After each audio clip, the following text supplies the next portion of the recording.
Scandale arbitral, Hernandez suspendu, le Barça une fois de plus victime d'une injustice flagrante. Avant de continuer, si vous êtes fan du Barça, abonnez-vous pour ne rien manquer des actualités catalanes, Visca Barça. C'est un séisme qui secoue à nouveau le football espagnol. Hernandez, figure tristement célèbre aux yeux des supporters blaugrana, vient d'être officiellement suspendu par la commission technique des arbitres.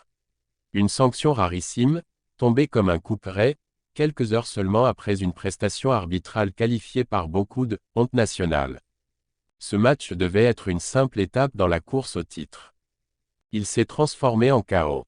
Dès les premières minutes, des décisions absurdes, des fautes évidentes non sifflées, des cartons distribués sans discernement, toujours à sens unique.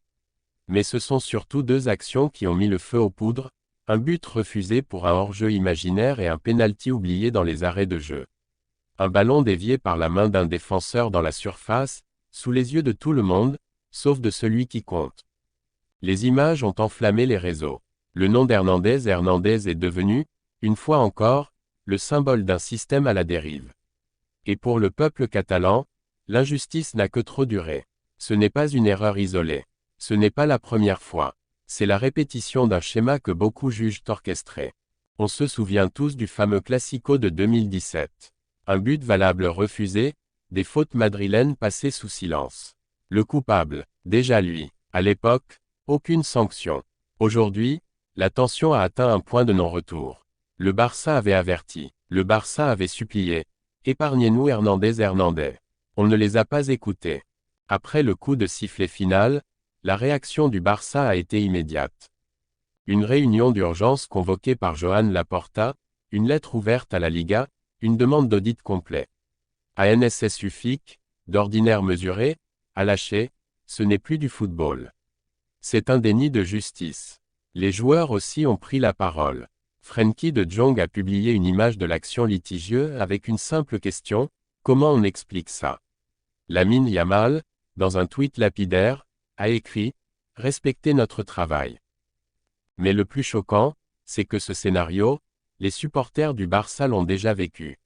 Cette fois contre l'Inter, en demi-finale de Ligue des Champions. Un pénalty oublié, une main ignorée. Le résultat, l'élimination du Barça, alors qu'ils auraient pu atteindre la finale, et selon beaucoup, la remporter. Le monde est contre le Barça. Les arbitres, les instances, les médias, tous semblent se dresser contre ce club historique. Mais malgré la haine, malgré les obstacles, Barcelone se relèvera.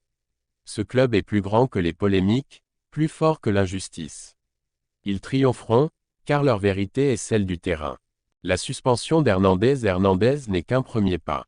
Le club exige des réformes structurelles, transparence dans les décisions arbitrales, publication des échanges VAR-arbitres, introduction d'arbitres étrangers dans les grands matchs. Le Barça ne se bat pas seulement pour lui-même, mais pour l'intégrité du football. Et ce combat ne fait que commencer.